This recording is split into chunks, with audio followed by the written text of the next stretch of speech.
सिंधुदुर्ग आणि रत्नागिरीसाठी ही योजना असेल आणि ह्या दोन्ही जिल्ह्याच्या विकासाच्या दृष्टिकोनातून पर्यटन, मत्स्य व्यवसाय, कृषी, महिला बचत गट अशा विविध क्षेत्रामध्ये या सिंधू रत्न योजनेच्या माध्यमातून या दोन्ही जिल्ह्याचा विकास करण्याची संधी आदरणीय मुख्यमंत्री आणि दोन्ही उपमुख्यमंत्री यांच्या नेतृत्वात आम्हाला मिळालेली आहे।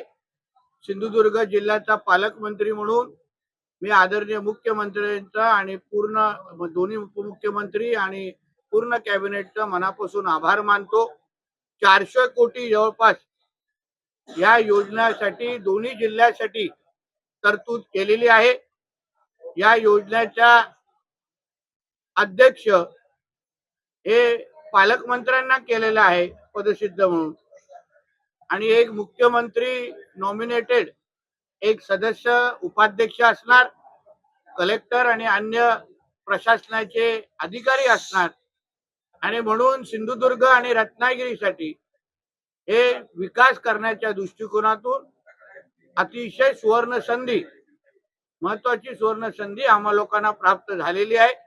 ही योजना पुढचे 3 वर्ष आम्हाला जिल्ह्याच्या विकासाच्या दृष्टिकोनातून आणि जिल्ह्याच्या नागरिकांचं दरडोई उत्पन्न वाढवण्यासाठी आम्हाला त्याचा उपयोग निश्चित पद्धतीने होईल हा विश्वास या निमित्ताने व्यक्त करतो। मागील काही दिवसांपासून कोकणाच्या विकासाच्या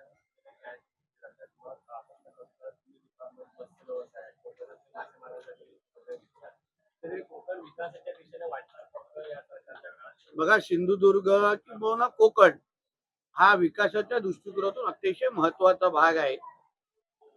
राज्याला पुढे घेऊन जायचं असेल, आर्थिक सक्षम करायचं असेल तर कोकणावर अगर जास्त भर दिला तर निश्चित पद्धतीने राज्याच्या विकासाला हातभार लागेल अशी भावना आमच्या राज्याच्या प्रमुखांची आहे, आणि ते फक्त शब्दापलीकडे जाऊन कृतीतून दाखवण्याचं काम आमचे आदरणीय मुख्यमंत्री साहेब करतायत। याबद्दल आम्ही त्यांचे मनापासून आभार मानतो।